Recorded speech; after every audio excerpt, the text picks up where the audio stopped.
Monsters coming down the hall, spires cover all the walls. Serial killer is on the line, wants to know if you have the time. Aliens are landing soon, this will mean certain doom. A chainsaw sputters and comes alive, blood and death are close behind. One thing you can be certain of, the zombies just can't get enough. Just one more bite is all they want. The ghosts downstairs are on the hunt. The Shade Chronicles are keeping score, that's what all the writing's for. They record their stories one by one so you don't miss all the fun. Welcome to Season 3 of the Shade Chronicles, a podcast featuring short works of sci-fi and horror fiction. Here are your hosts. Hi, this is Derek Leftridge. Hi, this is Lawrence Trokey, and thank you for spending your time with us. Let's get started with our first story. The Shade Chronicles are keeping score, that's what all the writing's for. They record their stories one by one so you don't miss all the fun.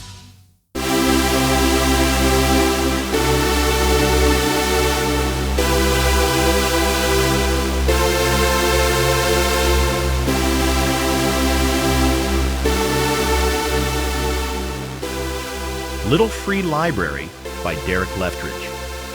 On this seemingly regular day of the week, an interview begins that will have a very irregular ending. A local named Janice May is in interview room 1 of the Shady Bluffs police station, and a figure not of this world is on a bench, shackled to the wall in interview room 2. At this time, this figure has 4 very heavily armed SWAT officers outside the room. 2 on each side of the door, and 2 across the hall, staring at the door, but no one is inside the room. This is a vast contrast to the room where Janice is, as there is no one outside the room. Still, inside, there are 7 individuals, 4 police personnel, and 3 from a local media conglomerate, who are there to expand a new option to their portfolio. On the table in front of Janice are 3 audio recording devices, 2 video cameras, and multiple devices with speakerphones open to hear the interview. So, how did we get to this point? You are probably wondering. It has to do with a Little Free Library, or LFL for brevity, and that is what the name is for those small house-type structures that are propped up on one or multiple legs with a little glass front door and look like a house, with books stacked on their sides inside them. Most of the time, you will see them around parks, community centers, near businesses on front lawns, or near sidewalks. They are open to the public, offering free books for borrowing or donation on an on-your-honor system to benefit local communities. Matthew, who is one of the people in the room with Janice currently, works for the media conglomerate mentioned at the beginning. He is part of a 3-person team that is designing a new app to monetize on the popularity of LFLs. A week and a half ago, Matthew learned of a news story about Shady Bluff's LFL that was titled Small Town Scary. With it being October, newscasts have incorporated Halloween-themed stories into their reports, and this was one of them.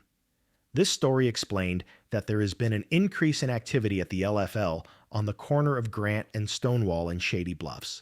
So much so that local police have had to take shifts to help with crowd control. At the center of the story are 2 individuals who have been very vocal about an occurrence that is going to happen this Friday at the LFL. One is Lady Mindsore, who describes herself as a spiritual negotiator. She explains that something from another dimension is going to come to Shady Bluffs via the LFL, and that everyone should be concerned. When asked how she knows this, Mindsore responds that she is a sensitive and received a calling from the LFL that said it is a portal to another dimension. The other is Janice, the same one who is being interviewed. She offered that she also has had contact with the entity and confirmed they will be coming to Shady Bluffs on Friday, but because they need help, not because of anything nefarious. Matthew, like most who saw the newscast, is very skeptical that any of this is real, but thinks it would be a great story to follow up on as a way to bring attention to his company's idea for the LFL app. It was approved, so the three-person group got to Shady Bluffs on Wednesday, 2 days before the event. They had tried to contact Lady Mindsaur before leaving for Shady Bluffs, but they could not reach her. However, they did contact Janus, and they arranged to meet with her. By Thursday at noon, Janus meets the group at their location, which was a makeshift headquarters in a conference room of the local library, and immediately starts to explain her story. According to Janus, the LFL in question serves as a communication hub between our world and another, and the other world is currently embroiled in a war. The entity from the other dimension contacted her through a book from the LFL. Everyone in the room sits speechless for what seems an eternity, and then someone speaks up and asks Janus to explain. Janus starts by saying she was part of the group Lady Mindsaur is the leader of because she also has sensitivity abilities, and, like those in the group, believes in using those abilities to communicate with other entities to help when they are in trouble. However, Mindsaur started discussing that something was speaking to her from the LFL, and that it was a bad force. Janus, however, also felt a calling from the LFL, but sensed it was good and needed help.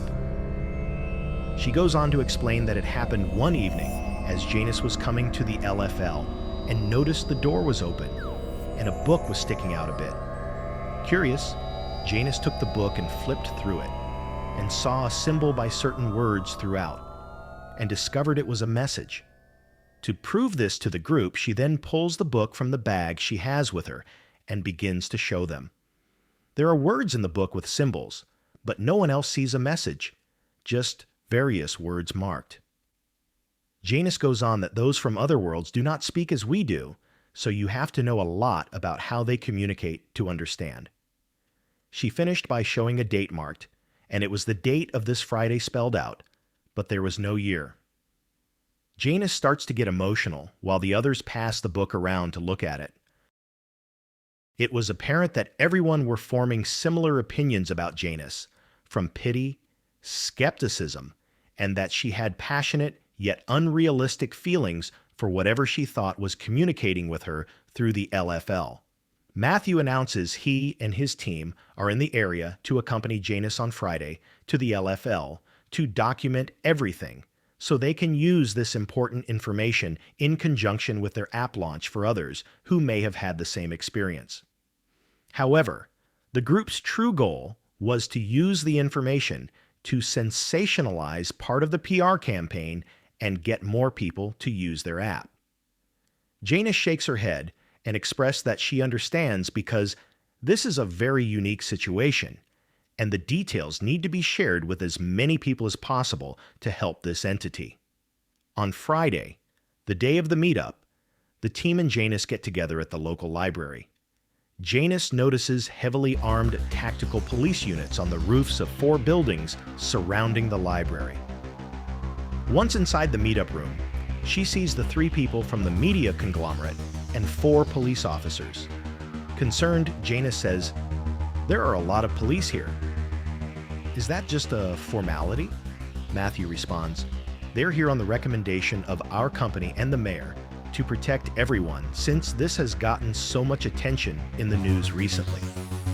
With a bit of hesitancy, Janus slowly nods and responds, "Okay, I just wanted to make sure they will be protected and not misunderstood." Once at the location of the LFL, Janus walks a bit ahead of the group and is the first to see a group of individuals surrounding the LFL, all dressed in black and chanting low but still audible. Janus immediately puts her hand up to stop those behind her. She looks back at them and explains, "That is Lady Mindsaur and her group, and they are here to stop the visitor from coming to our world and want to stop its arrival." As Janus and her group slowly walk up to the other group, Janus says, "You do not know the true intention of the being coming through tonight, but I told you they need our help. I am not alone, and we are all here to help and protect the messenger from the other world. Step aside, Lady Mindsaur responds. No, Janus. We are here to protect everyone, even you, from this imposter. Janus turns to look at the others in her group as a loud hum from all around starts and the LFL glows brightly. A visual wave of energy comes out from the LFL and first strikes Lady Mindsaur and those with her, causing them to crumple to their knees and face down to the ground, forming a circle of black lumps of clothing around the LFL. The energy wave continues to extend out, and before Janus and her group can get away from the escalating situation, they are all struck by the wave of energy, causing them to also collapse to the ground. The energy wave continues to pulse and begins to cause Janus to start to lose consciousness. But before she passes out, she sees a figure standing in front of the LFL, and she reaches out to them and tries to speak. Then the blackness overcomes her. Janus regains consciousness and realizes she is lying on a couch in the library where the day started. She looks around the room and sees one of the police officers who is in the area there, and he says, "Give it a minute, and you will feel like yourself, and then we can walk across the street to the station." "Are the others okay?" Janus asks nervously. "We are not sure about the group in the black robes, but the others are, and very shaken up." And as if he knew her next question, he continues, "And so is your friend, who came to visit today." However, after that little display with the energy wave, it took something out of it, causing it to fall to its knees, and then we were able to detain it. Also, it wants to speak with you before it will speak to us. "Oh, okay, well, I think I am ready." "All right, but first, you need to be interviewed and debriefed." Janus is led across the street to the police station and into interview room 1, where she explains everything she already had once again. At the end of the interview, the devices are turned off, as are the video cameras, and Janus is instructed to go to the room where the visitor is, and they will be there momentarily. Janus is let into the room by the 2 heavily armed guards protecting the door and sees a figure slumped forward, looking down to the floor with its wrists bound to the wall behind them. She contains her emotions and walks to a table in the room with a coffee pot and a hot tea kettle sitting on it. She asks, "Would you like some coffee or tea?" The response is in a quiet, soft voice. "Yes, some tea, please." Janus, with tears welling up in her eyes, pours some tea and turns around to face the visitor. Slowly, it moves and sits up straight, and the sound of the wrist chain restraints can be heard as it reaches out for the cup of tea. After taking a drink, it speaks, but in a different, strange tone. "Thank you, Janus."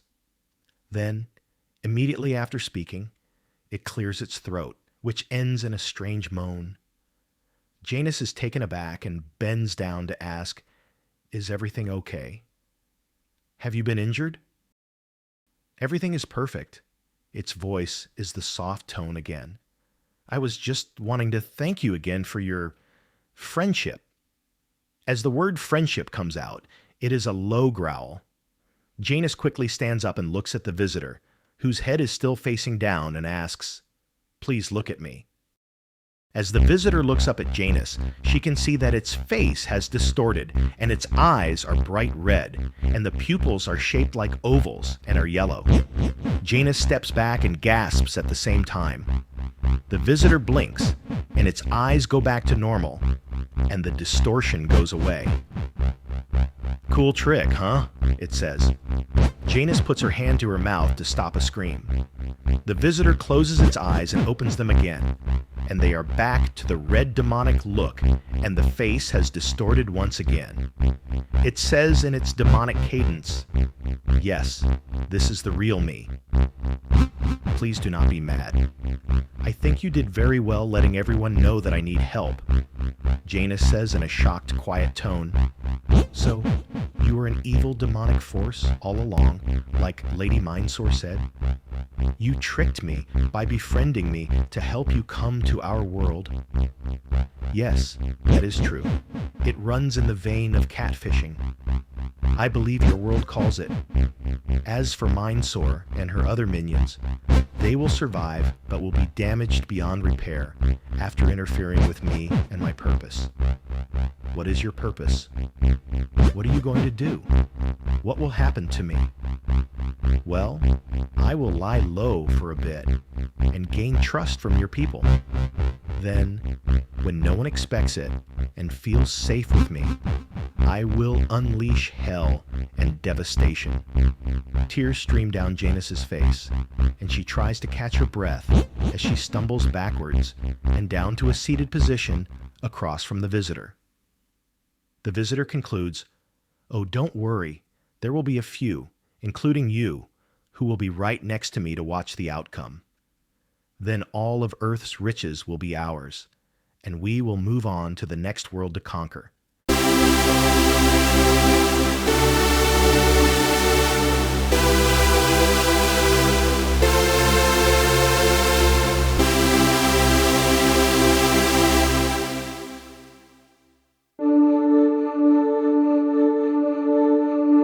For 2 seasons, the Shade Chronicles podcast has introduced you to a universe of the scary, strange, weird, and fascinating. Now all of the stories from the first 2 seasons of the podcast are collected and available in a hardback book for your reading enjoyment. Newly edited and revised, experience the fright and wonder again of the stories from the Shade Chronicles, and join us on an exploration of imagination. Find your copy of Tales from the Shade Chronicles podcast on Amazon today, also available in paperback and Kindle versions.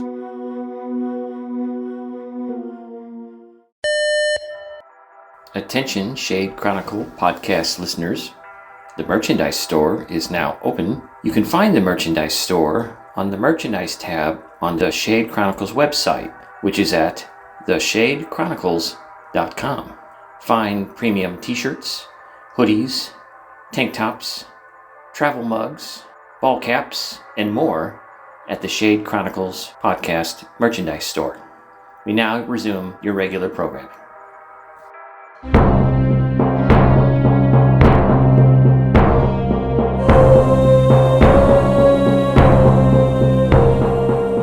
The Legend of Urmah the Sumerian by Lawrence Trokey, Part 2.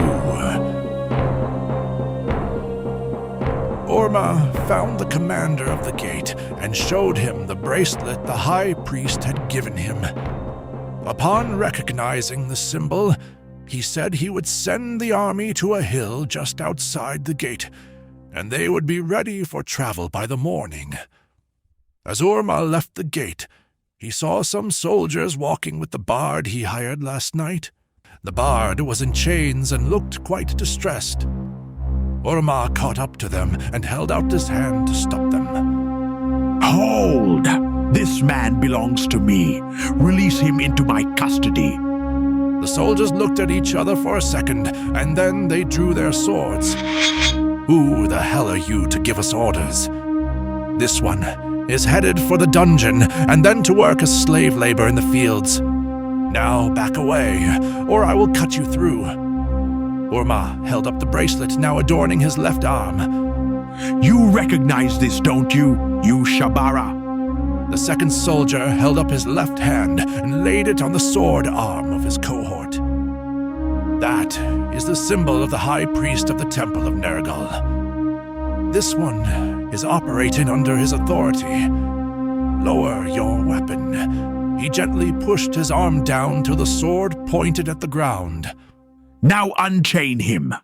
Urmah ordered, and they did what he said. Urmah and the bard walked away from the bewildered soldiers towards a public square, where vendors served food and drink and traded wares. Urmah walked up to a counter and dropped a piece of gold on the bar. He said to the man tending to the bar, "Do not let me see the bottom of my cup tonight." The bartender snatched up the gold piece and quickly went to fetch a jar of wine and some cups.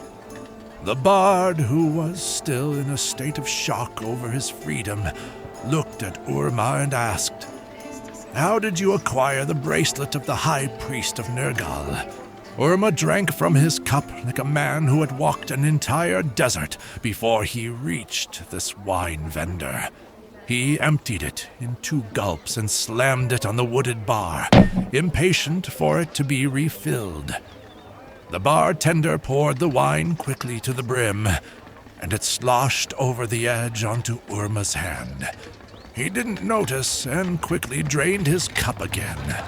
He burped and then wiped his mouth with the back of his hand. He looked at the bard and smiled. I have been hired by the High Priest for a mission of great import to the king and his kingdom. The bard blinked a few times, trying to process what he just heard. In all honesty, he thought Urmah was just a blowhard braggart who convinced himself he was a mighty warrior. He never thought he might actually be one. But if the High Priest sought his help with a mission so important to the king, then maybe he was wrong about the Sumerian. He took a big gulp of the wine while he let that thought sink in. Tomorrow, good bard, we embark on an adventure that will be told over and over again, hundreds of years from now. And you, my friend, will have the good fortune to witness firsthand. Urmah drained another cup and tapped it expectantly on the bar.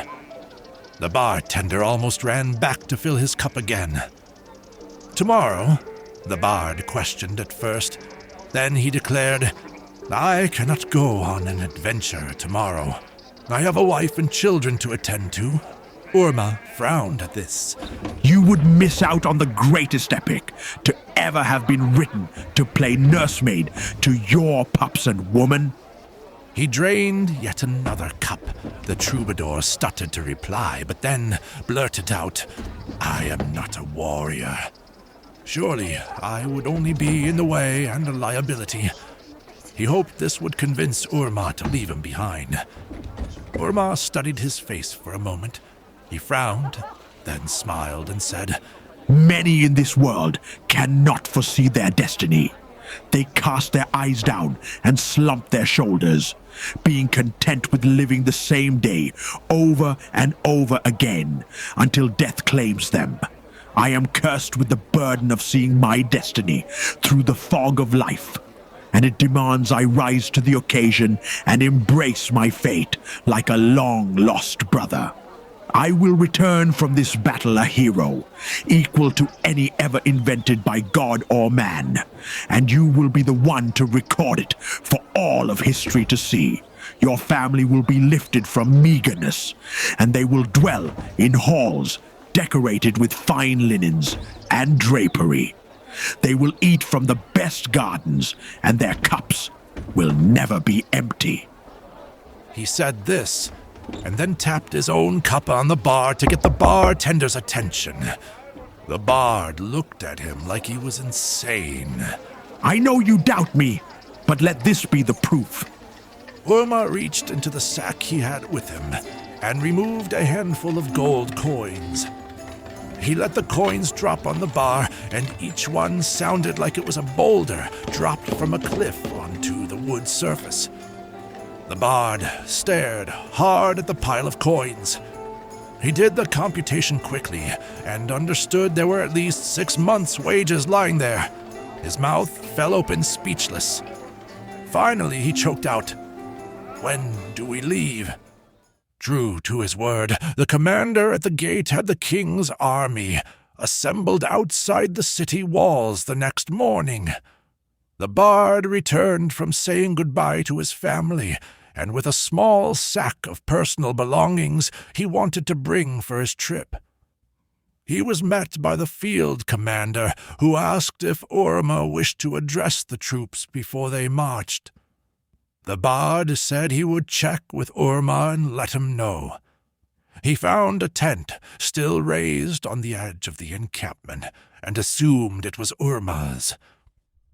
He cautiously entered through the tent flaps and found Urmah passed out on a pile of animal skins he fashioned into a bed. It took some effort, but the bard managed to wake Urmah and get him dressed and standing, although somewhat unbalanced with no promise that it would last for too long. He escorted Urmah to where he left the field commander, who again asked if Urmah wanted to address the troops. Urmah grunted in the affirmative and climbed a short hill nearby with the bard's assistance. Clearly, Urmah was still quite drunk. Once planted and positioned by the bard to face the army below, Urmah cleared his throat, spit, coughed, and then began. Soldiers of the king's army, today we march towards destiny. He began to reach for his sword in the scabbard, which normally hung from his thick waist belt, but it was missing. He said to the bard, confused, Where is my sword? The bard looked around frantically, and then motioned for the field commander. He borrowed the commander's sword and handed it to Urmah. Here, use this one. Urmah raised the sword over his head. He stood there for a second or two, and was a bit unsteady as he did. Then he announced, To victory, then! He lowered the sword, started walking away, and then dropped the sword as he stumbled down the hill. The bard picked it up, wiped the dirt off of it with the sleeve of his tunic, and gave the sword back to the commander. Urmah entered his tent and laid down while the army began marching to Kish. Several hours later, Urmah woke again and packed his tent and provisions, and with the bard, rode horses following in the tracks of the army. They arrived just as the army was making camp for the night. Urmah approached the field kitchen and frowned at the food that was being served. It was a gray-colored porridge served with a slice of barley bread. Urmah waved for the bard to follow as they approached the field commander. Make sure the army is well fed and rested for tomorrow's march. The bard and I will scout the area to ensure all is well. With that, he rode off with the bard in tow. Once they were several yards away from the camp, the bard pulled his horse next to Urmah and asked, We are not going to scout the area, are we? Certainly not. We are going back to that village we passed a few leagues back. We will stay there for the night. They found the village at dusk and secured a place to sleep, along with a meal and many jars of wine. They sat around a fire outside under the stars, late into the night drinking and being regaled by stories of Urmah's many adventures. The bard really didn't mind listening to Urmah go on and on about his great prowess as a warrior, or about how many women he had wooed and lain with. He could be quite charming in a boorish sort of way, the bard thought. It occurs to me, my friend, that I never learned your given name. Urmah said as if struck by a divine revelation. The bard smiled and sipped his cup of wine. It is Rafik. Oh, well then, let us drink to the fine name of Rafik. Urmah raised his cup, waited for the bard to mimic the gesture, and then drained it. The morning found Urmah packing his horse while the bard was slow to rise. He apparently had too much wine the night before and was feeling the effects of his indulgence. Urmah entered the hut they slept in with a plate of food for the bard and told him they needed to leave soon. Once fed and packed, the pair rode back to the army encampment to find it ready to march. Urmah and the bard rode at the front of the column of troops as they took the path north towards Kish. Later, the army stopped for the night, and this time Urmah stayed in the camp. With his tent pitched, he built a fire and invited the bard to join him as he began drinking away the evening. The bard chose to only sip at his wine instead of guzzling it down like the night before. Sometime into the evening, Urmah needed to excuse himself to the latrine at the edge of camp. In the midst of addressing the call of nature, a young male goat took notice of Urmah. Being in a somewhat vulnerable position upon the goat discovering him, Urmah was not prepared to defend himself when the goat decided to attack him. Before Urmah could react, his mind being dulled by the large quantity of wine he had already consumed, the goat pierced his backside with his horns, which lifted Urmah to his feet and threw him back on the ground. Urmah quickly regained his footing, and with one stroke of his blade, he beheaded the ill-mannered beast. After composing himself, he brought the carcass to the cook and told him he wished to dine on the beast before bed. He also requested the services of the army physician to tend to his wounds while he waited for his meal. The morning found Urmah sore with pain from the puncture wounds the beast served him the night before. He was too sore to ride, so he instructed the field commander to lead the army to the point just outside the city gates of Kish, as was planned. He would join them in a day or so once his wounds healed. The physician made a poultice for Urmah to apply to his wounded area, and assured him that he would be healed by the morning. The rest of the day, Urmah spent drinking and eating as he took repose. The bard stayed with him and attended to his needs. On the arrival of the next day, Urmah felt well enough to ride, so he and the bard packed up and rode after the king's army. By noon, Urmah noticed smoke rising from the hills ahead. The bard was dumbstruck to explain the phenomenon. Urmah spurred his horse to run towards the destruction. Once he crested the top of the hill, the mystery revealed itself to Urmah's distress. The whole of the king of Isen's army lay butchered and slain in the valley below. Several wagons and carts were on fire, causing the smoke. The bard caught up to Urmah, and he was dismayed greatly. They rode slowly through the wreckage of what had once been the mighty army of Isen. There were no survivors. Urmah dismounted and began sifting through the bodies and debris. Clearly, the city of Kish had been warned of the army's approach and ambushed it before it reached the city, he surmised. There were a few Kish warriors amongst the dead, but most were Isen-born, which meant that Kish's forces were still intact and could threaten a counterstrike on Isen. The bard began to worry for the fate of his family and started weeping. Urmah rolled over Isen's soldier and found a blade embedded in his chest. At first, he dismissed this, having seen so much death around him already, but something about the blade made him pause. He withdrew it from the body and examined it further. Wiping away the dead soldier's blood, uncovered a symbol on the blade that Urmah recognized. It was the very same symbol that adorned the wristband he wore, and which granted him the authority to act in the name of the high priest of the temple of Negral. By all that is holy, the high priest's mark is stamped into this blade. Urmah showed the bard. "What does it mean?" the bard said as he wiped away his tears. It means that we have been deceived by that snake. He sent us here to be gutted like pigs on the blades of the warriors of Kish. But why would he send the king's army to be destroyed?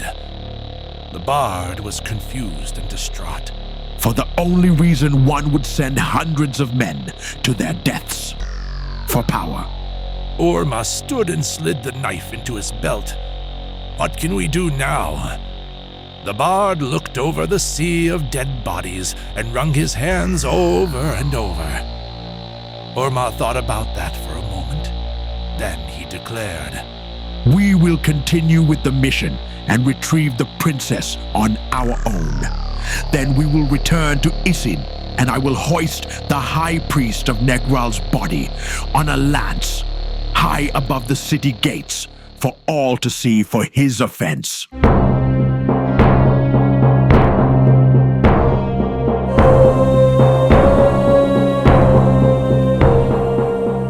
To be continued next time in the Shade Chronicles.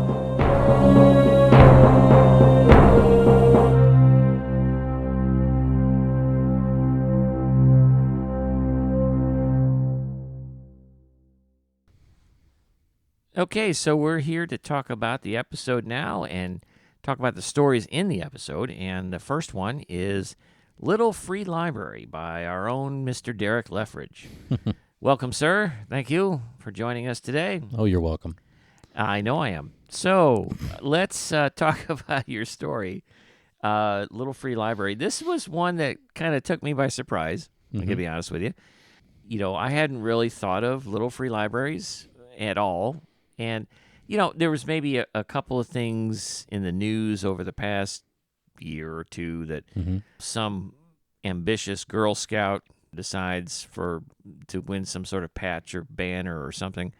She builds this thing and, you know, everybody loves her because she's so sweet and it's all about the community and all that. And this is not what this story is about. No, I think I like, when I was thinking about the story, I thought about that as a vessel for the whole story type of thing. Sure. Just to kind of get it into our world is what it basically was. Sure. And I saw a lot of them, and they were really interesting the way some really simple, some really extravagant, and things like that. So instead of just kind of going down the wormhole of liking to see those and all that type of thing, I had in my mind, you know, make it a little creepier. So Well, that's you definitely accomplished that. Thanks. So that's where I wanted to get something that's communicating with someone here, and the whole object was to be kind of like a catfishing thing. Kind of reminds me of the movie Primal Fear that had the twist ending, and I wanted to kind of get that with this story here. Sure. Well, the thing that I really appreciated about it was that it's through the books that Janus, I'm not sure how you pronounce it. We call her Janice. The reader calls her Janus. Okay, right, But right. so, but however you feel comfortable pronouncing it, Right. you know, she discovers in the books this message Right. from what she clearly identifies as something not of this world. Right. Granted, she's got some stuff going on, Right. and that helps her be in tune with the message, or having the ability to receive it. Anyway, so I like that. I think that's a really good plot device. That it's not some signal coming through, you know, outer space through some elaborate communication system. It's not some computer code. It's not a text message or a phone call or any of that kind of stuff, or seeing somebody on TV. It's through a book. Right. Just plain and simple. I like the simple of that idea. Having her be the only one that can really see this, because explained in the story, the others didn't see anything like that. It's, you know, related to her being a sensitive person in that realm of that communication. But as far as the whole story in general was just to get that information to a specific person, one person, even though that the other Mindsaur was right? Yeah, I was going to mention was her. also somewhat, you know, in the same kind of vein as a sensitive.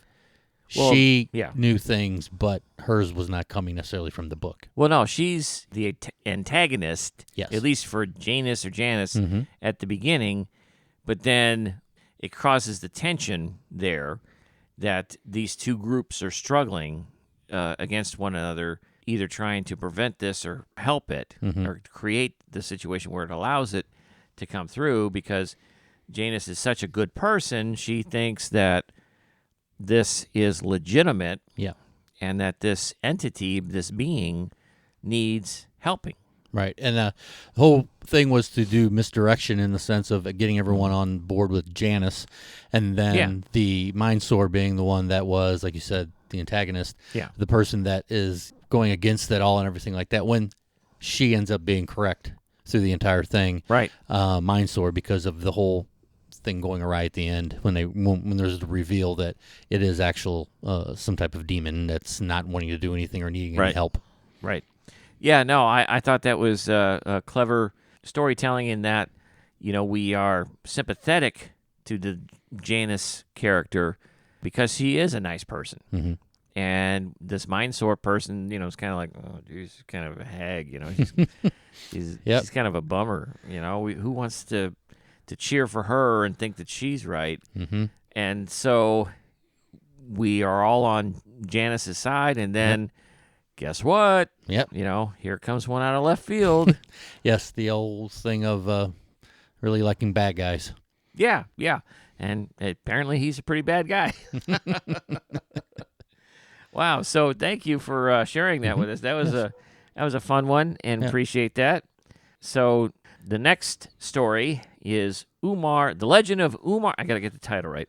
The Legend of Urmah the Sumerian, Part 2. And in this one, we see Urmah is ready to begin the mission.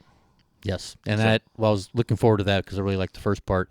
Looking forward to seeing him, what's going to happen next. Yeah. And going into it, didn't even realize it was going to be a third part, so I thought this was going to all be finished here. So I was kind of looking at it as, okay, where's this going to go? Where's this going to head? And obviously, as we know, there's a third part, which will be coming up, would be very good too. But the entire time I appreciate your confidence. Oh, yeah, confidence in you. The entire time I was basically leery about the bard. I forgot, do we give him a name? Did you give him a name? Rafik. And forgot all about the person. So tell me about that, though. Tell me about it. Why were you leery? I can't remember the specific part, but I know. You were suspicious of it. Correct, yes. Yes. I was, because he's going along with this so easily, and didn't seem like was really questioning much in a sense. And maybe it's that time, that era where, you're enthralled and seeing some type of big warrior and you're just, I'm going to go with them no matter what. But I had the thought that something was going to happen that maybe come back around from the beginning, which it did, but he had nothing to do with it. I thought he had something to do with it being the bard. Right. So that's where I was always, he kept me thinking he was part of it, the whole thing that was going to happen, as opposed to, at this point, he's not. Yeah. Well, you knew at the end of part 1 that the priest was shady as hell. Yes. Right? He had a plan, and he was going to overthrow the king and do all this other stuff, and Urmah was probably going to be killed as a result of his plan if the ambush comes off right. And it's just because Urmah is such a screw-up that he's not there when the army is ambushed and killed, and he discovers it later because he was too busy partying. Yes. So, yes. But Rafik, on the other hand, I think if you want any insight from me, being the author, his motivation at first, he wasn't motivated at first. He was like, I can't go. Right. I'm not a warrior. I got a family. I got to hang around here and take care of things. But then when Urmah enticed him with all the money that he was going to make, right, I think that quickly convinced Rafik that it's like, okay, well, this is an opportunity. I'm not going to run across again. So this is a chance to make some bank. And even though maybe I don't trust this guy 100%, he did get this gig with, the high priest agreeing to pay him so much money. So maybe it's worthwhile for me to hang out because maybe some of the stuff will just fall in my pocket just by accident, Yeah. So that's kind of the motivation I'm giving him in part 2. Right. So, of course, part 2 ends with the realization that they've been double-crossed by the high priest. And now Urmah decides, we're going to continue with the mission. We're going to go get this princess anyway. And then we're going to take her back to the city with the high priest and then deal with him at that point. So that's setting up part 3, obviously. Yes. And that will be all explained in what happens to them in part 3, obviously, coming up soon. But any other thoughts on just the whole dynamic between Rafik. Sorry, Rafik. I keep calling. I just went with the Bard, and You can say the Bard. Yeah. okay, the Bard, and Urmah, to where they're dynamic, they're being together, things like that, and kind of realizing that Rafik is probably more of the smarter of the two, Of course. in the sense of I think so. what's going on, but still giving Urmah, said that wrong, to give you can say it any way you want at this point. It's U-Man, pretty much a toss-up. Yeah. giving him the ability to still do what he does and kind of accepting it and just having that character around too. So I do like the two bouncing off each other character-wise. Well, and in my mind, it's starting to form into sort of a buddy movie. Oh yeah, you know, Mm-hmm. Even though Umar is clearly thinking he's the one in charge and he's the boss, and the Bard is there to serve him and write his legend and all that kind of stuff. I think it's starting to morph into that kind of thing. I agree. And again, you're right. Rafik is clearly smarter than Umar. But there's something about just dumb luck Oh yeah, that Umar has that helps him in situations. So, for instance, one of the movies I was thinking of, or one of the stories I was thinking of, was a movie, actually, and that's John Carpenter's Big Trouble in Little China. oh yeah, Okay? Kurt Russell, right. Yeah. And when I saw that as a kid, I was pissed. I was so disappointed in Kurt Russell because I wanted to see Kurt Russell be some badass hero who does everything right and saves the day and beats the bad guy and all this kind of stuff. And, he ends up being a buffoon throughout much of the picture, and I didn't get it as a kid, because I just want, my heroes to be, as a kid, pure and simple and, nothing complicated or shades of gray or any of that kind of stuff. But as an adult, I'm looking at that movie. I'm like, I'm laughing my ass off. This is hilarious. This is a great movie. Yep, especially and Kurt Russell did a fantastic job of being, a ridiculous hero. Yes.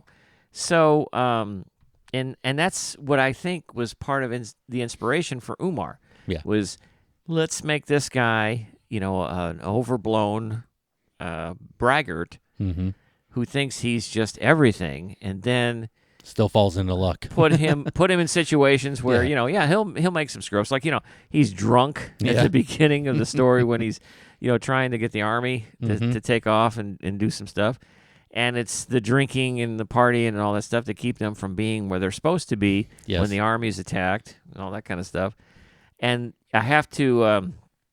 I'm still working on the idea of what's that thing that happens in part 3, because clearly Umar can't not have something go wrong. Correct. Yeah. And then try to stumble his way through it and hopefully come out on top. So we're still in the process of writing all that stuff out and figuring that out. My fingers are crossed for the U-Man.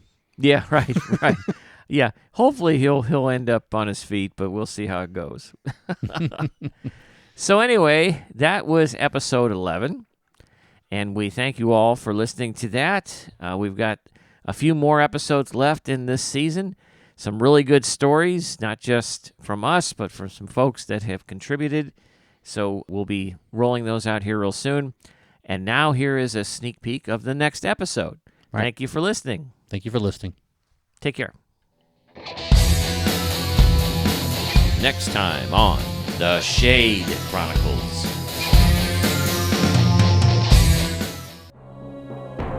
Urmah the Sumerian and Rafik the Bard surveyed the city walls of Kish from a ridge just to the north of the city.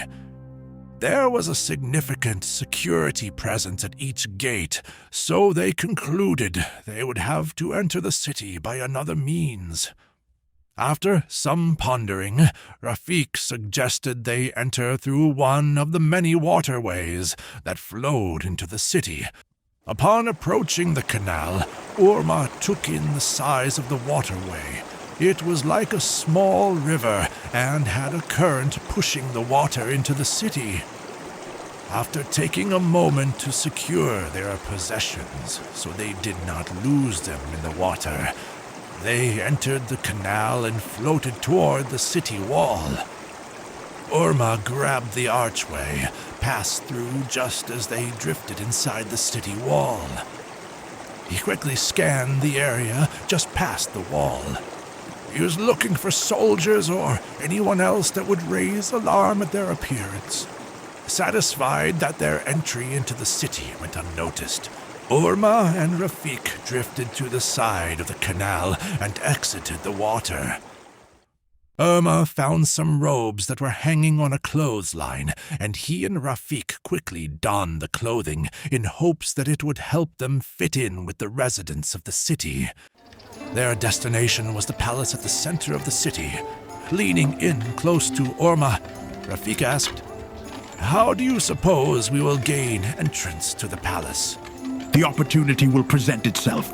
No need to fear, good bard," was all Urmah offered.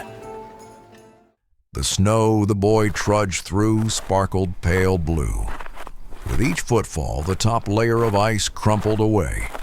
The boy dragged his boots through the fine powder beneath.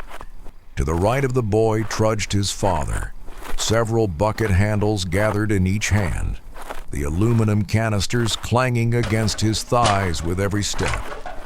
Their tinny shunk reverberated through the frozen branches and birch archways around them. It was time to tap the trees.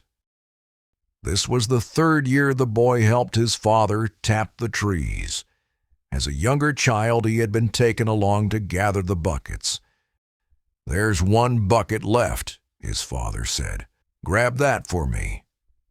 As he straightened himself, the boy came face to face with the tree, the dead one that had been hollowed out and left as a strange sort of monument to time and mortality. Out of its hollowed shell grew a twisted, living trunk, with branches that peeled through cracks in the weathered wood, reaching out like the arms of the crucified corpus. "Why not this one?" The words escaped the boy's lips before he recognized what he was asking. His father, who had already begun back towards the house, halted and turned over his shoulder. His father considered him in cold silence. In normal circumstances, the tree would have been ignored. The problem was that shortly before the new tree had begun growing, one of the boys living on the homestead had gone missing. The family took it as a sign that he hadn't run away, despite the note in his hand that had been left upon his pillow, and decided that something living in the woods had stolen him. Perhaps the boy was taken by something that had followed from the old world, or otherwise had existed in this land since time immemorial. Regardless, the family determined that a new tree growing from the remains of the old was the sign of a curse plaguing the land.